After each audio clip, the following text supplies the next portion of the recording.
The Your Safe Space podcast is recorded on Wurundjeri land. This podcast acknowledges the traditional owners and custodians of the land. Always was, always will be Aboriginal land.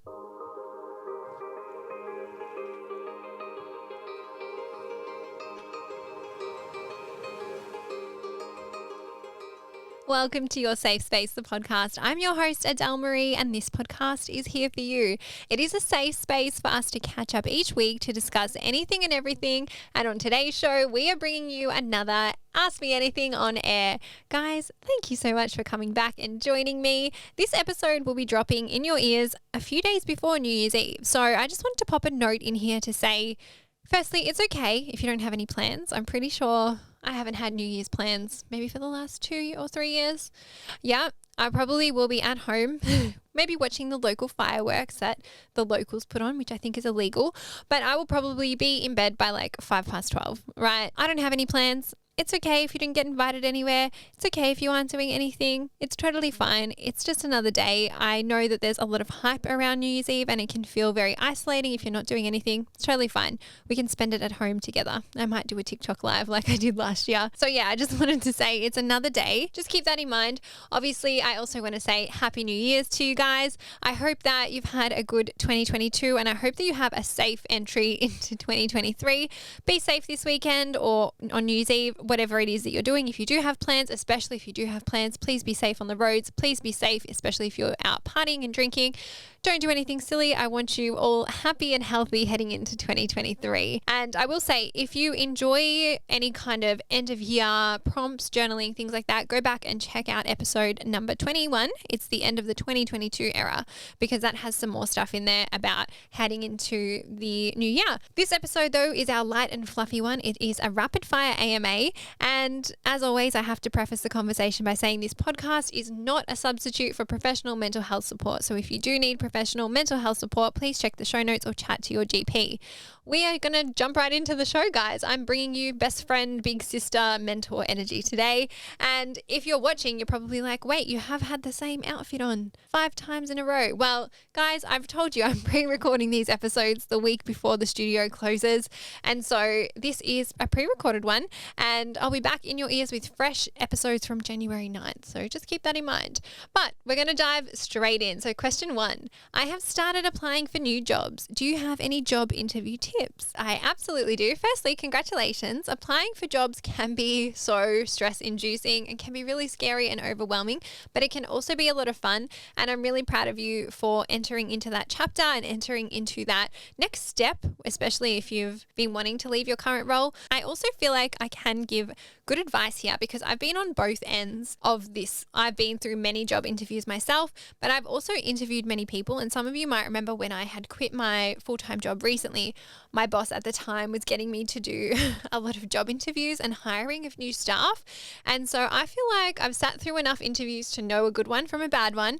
And I've also had enough myself to know when I've given a good one and a bad one. And I haven't always been perfect at it. And I don't think I'm perfect at it. I do think practice makes perfect, but we'll get to that in a second. Here are my top tips for job interviews.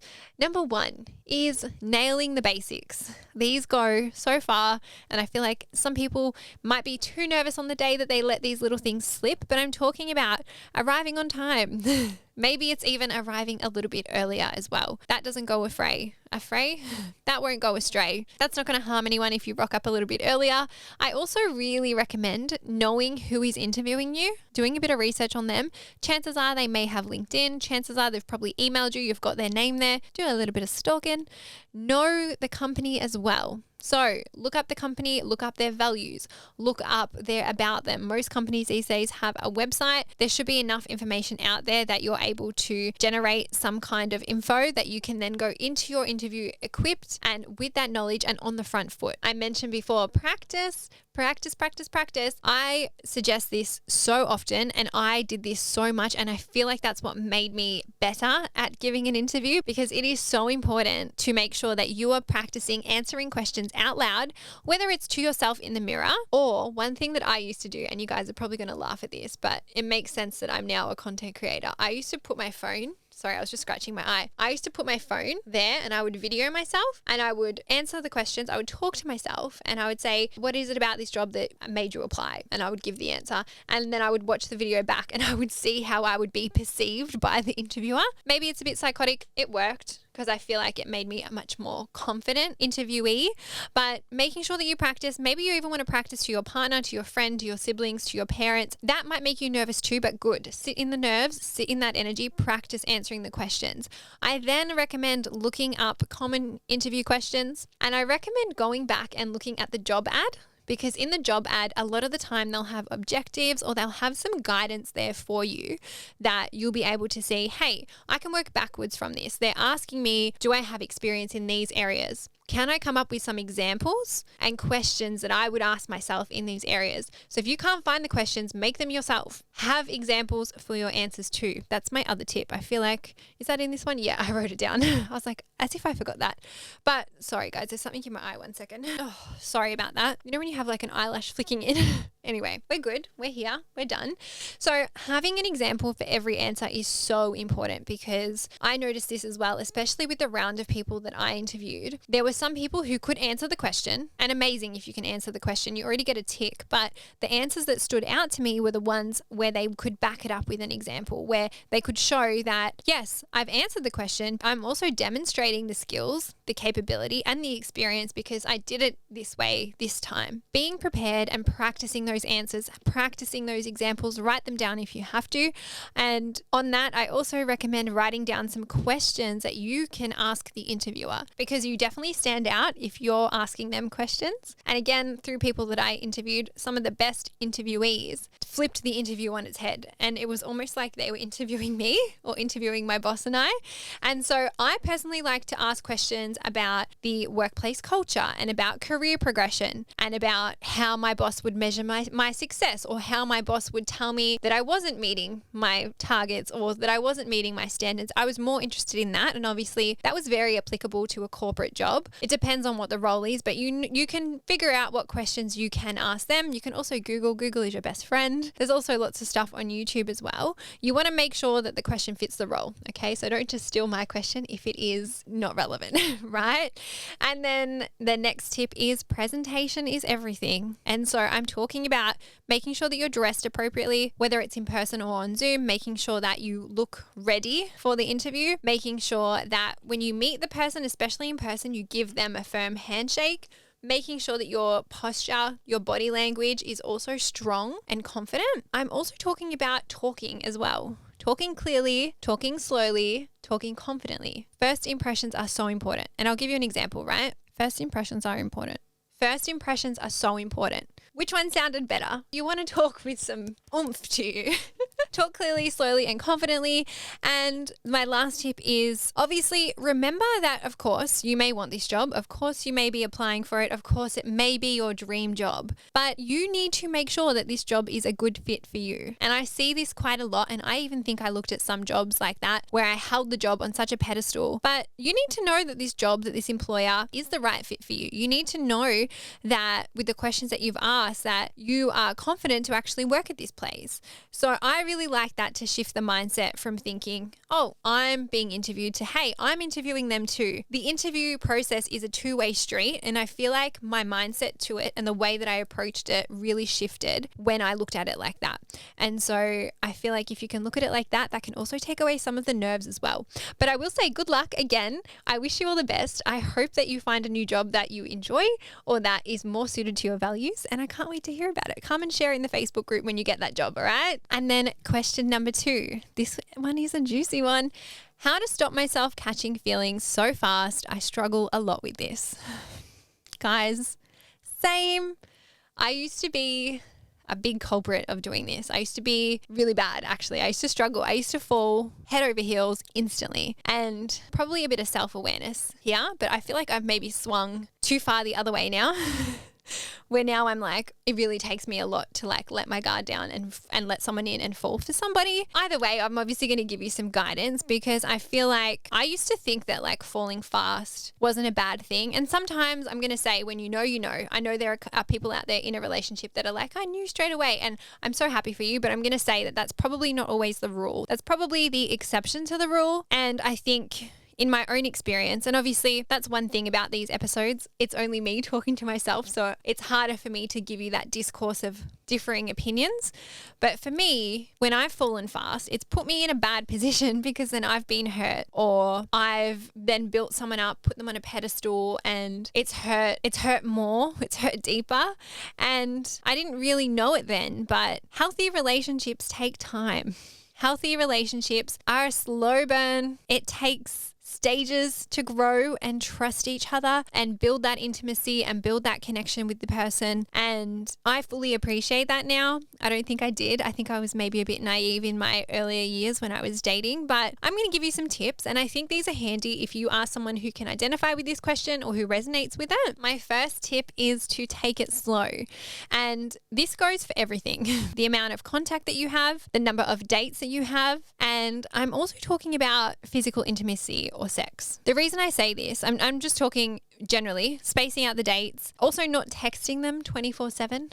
You don't want them to fulfill every part of your day so quickly either. And I also said holding off on the physical intimacy or the sex. That doesn't apply to everybody, but if you are somebody who has sex with a person or who is intimate with a person and then feels like that forms a deeper connection or a deeper bond before your brain or your heart really has a chance to catch up, then perhaps maybe holding that off or giving it some space or giving it some time can be better for you and can actually help you in the long run. And guys, please know, I'm never going to sit on here and say, don't sleep with anybody. I am a huge advocate for sleeping with somebody when you want to sleep with them. There's another question in here about that as well. Have sex whenever you want. Just be aware of if you are somebody who has that happen when you do have sex, who has that emotional connection strengthen. And I'm going to put my hand up and I'm going to say that's me. And I've shared bits and pieces of my life, obviously, on this podcast, on TikTok. I made kind of like a vow, and maybe it's not even a vow. Maybe it's just a part of me that I keep very close to myself now. But after my last relationship, I just said to myself, like, I was going to be intimate once I had an emotional connection with a person. Because for me, by sleeping with somebody, or when I do sleep with somebody, I build that emotional connection a lot quicker than if there is the space for that. And there's nothing wrong with that. Sometimes sex is just sex for some people, and I envy those people that can just have it and it just be sex. For me, there is that emotional connection that increases, and it makes me feel a certain way even if I'm not really there yet. It almost tricks my mind, and it's like that lust or love feeling. You know what I'm talking about? It helps me. I definitely don't go down that rabbit hole of falling too quickly anymore, and I personally know what it's like, and that's why I mentioned that in this podcast.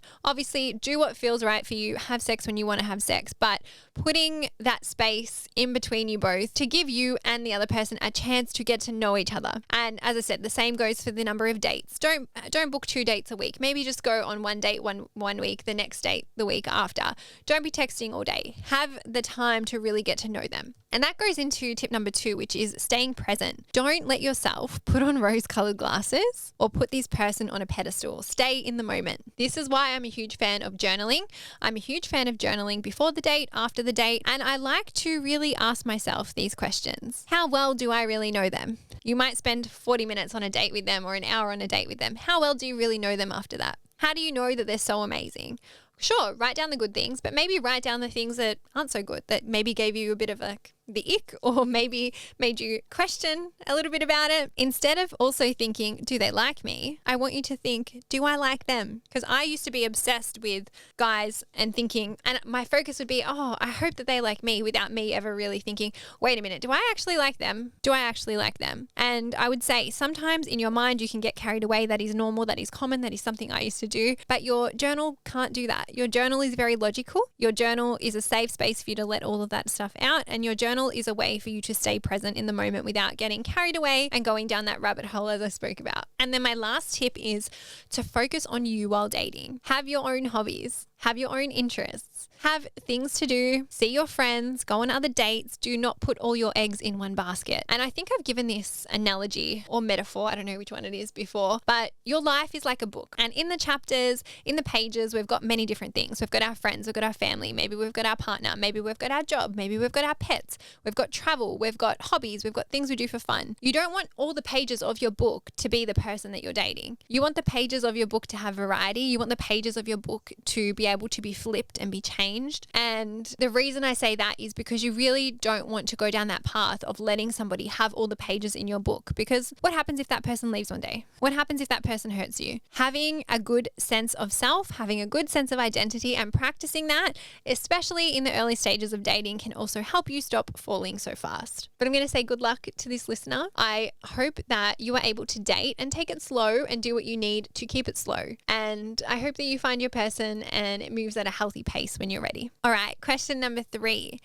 Tips for girls wanting to start going to the gym and don't know where to start. Now, I had a little bit of hesitation about putting this in because I never want my content or this podcast to make you feel like you have to work out. And I can't sit here and say, oh, that's not a huge part of my life, because it is. I lead a very active lifestyle and I have gone to the gym for a very long time, and I've had a very interesting relationship with the gym, food, my weight, my body, and I will do a podcast episode on that at some point in 2023. But what I want you to ask yourself firstly is, why do you want to do the gym? Please don't feel like you have to do it because I do it. I don't want you to think that. I always say the best physical activity that you can do for yourself is the one that you either A, enjoy, or B, are interested in, or C, have fun doing. Because chances are, if you enjoy it, you have fun while you're doing it, or you're actually interested in it, you're more likely to stick to it, and it's more likely to form a habit, and you're more likely to continue to do it. So after that, if you're still wanting to do the gym, I do have some tips because your girl is a veteran at the gym. Here is where I would start, and here is kind of how I started. Looking up workouts online. So you can look up workouts on YouTube. There are so many out there. And I'll also say there are also so many paid workout apps that are really good value for their money. One of them that I can recommend and vouch for is Les Mills Plus. I actually did a campaign with them in September or October. They have so many workouts on there. I think there's like over 5,000 workouts, and you can actually set it to like beginner, advanced, etc. based on your fitness level. And I think chef's kiss, they're one to look out for. I'm also going to say I've seen the app Move With Us. It's by Rachel Dillon, and I do like Rachel quite a bit. I admire her. I've actually followed her for a really long time.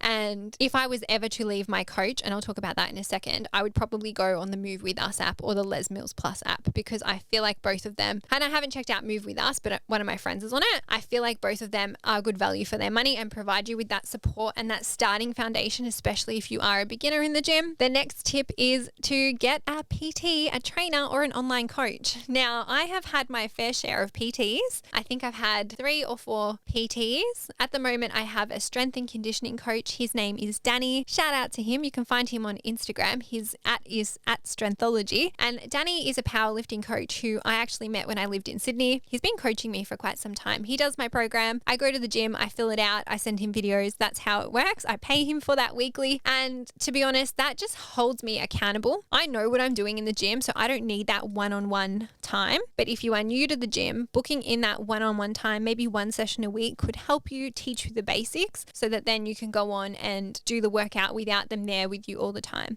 I know having a PT with you in the gym can be quite expensive too. So that's why I prefer just online coaching where I don't have to have that, but also I know what to do, so I don't need to have that. But if you don't know what to do, you can get a PT to help as well. My next tip is to go with a friend. So I used to go to the gym with one of my friends back in the day. That was good motivation, but we were there for each other, and it kind of lessened the anxiety of being in the gym, not knowing what we were doing. I've also put signing up for classes. That's a great tip.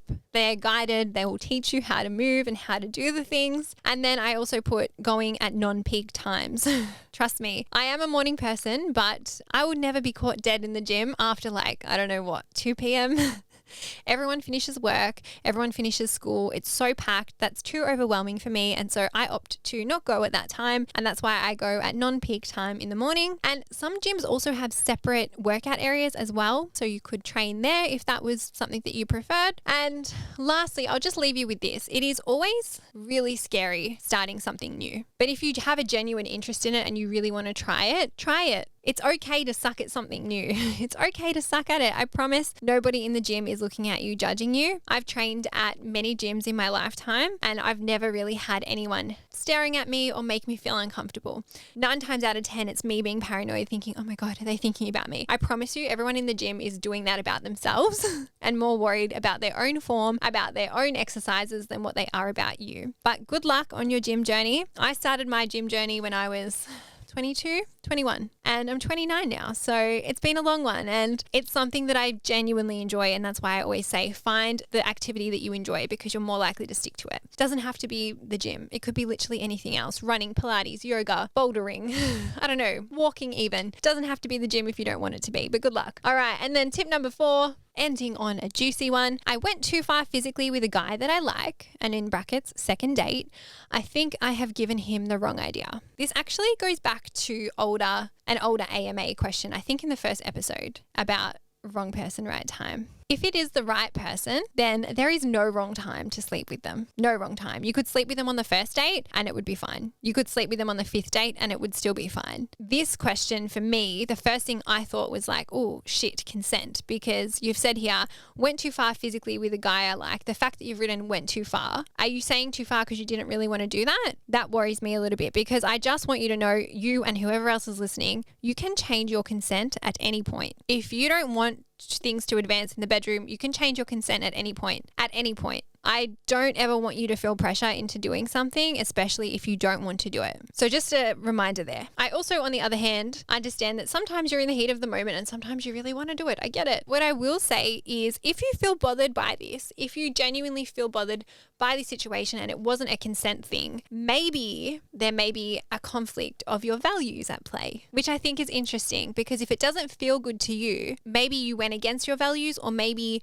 you did something that didn't feel in line with your values. And I think obviously treat yourself with kindness and compassion. Don't beat yourself up on it. It's happened now. You can learn from it. If you didn't like doing that, well, then you can learn next time and know next time that's not what you would want to do because it didn't feel good. I'll never come on here and tell you never to sleep with anyone. I already said that in this episode, I'm pretty sure. The other thing I want to say, if it did ruin things with this person, with this guy, then he's not the guy for you. And I say that because I've had a few boyfriends in my life. My most recent boyfriend, the one from the TikTok healing, I think I slept with him on like the 3rd date. The boyfriend before that, he was a one-night stand.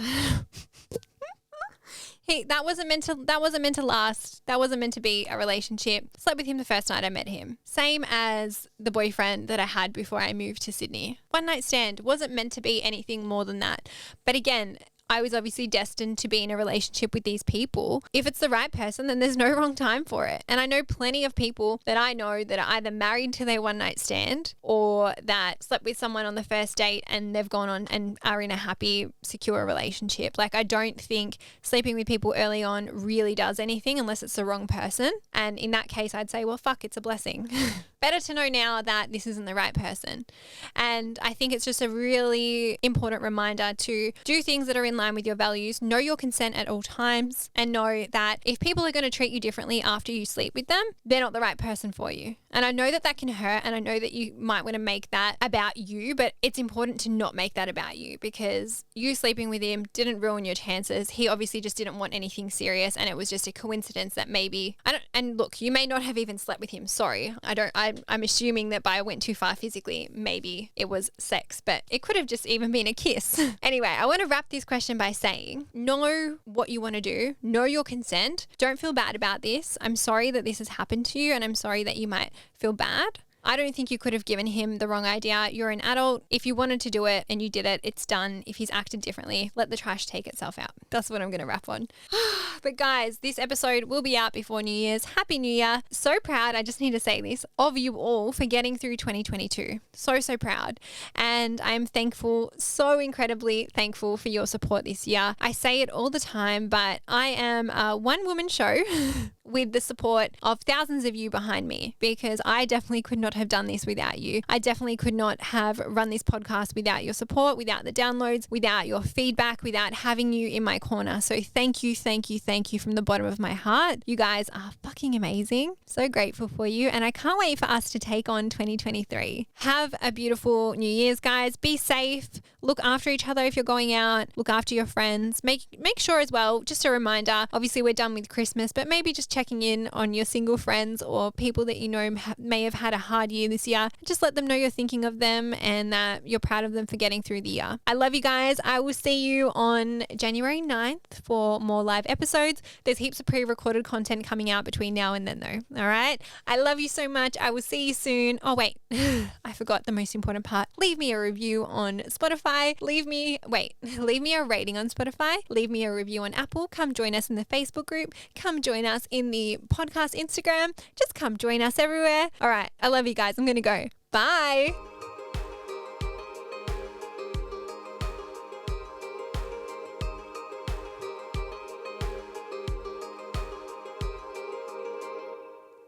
Bye guys. Happy New Year.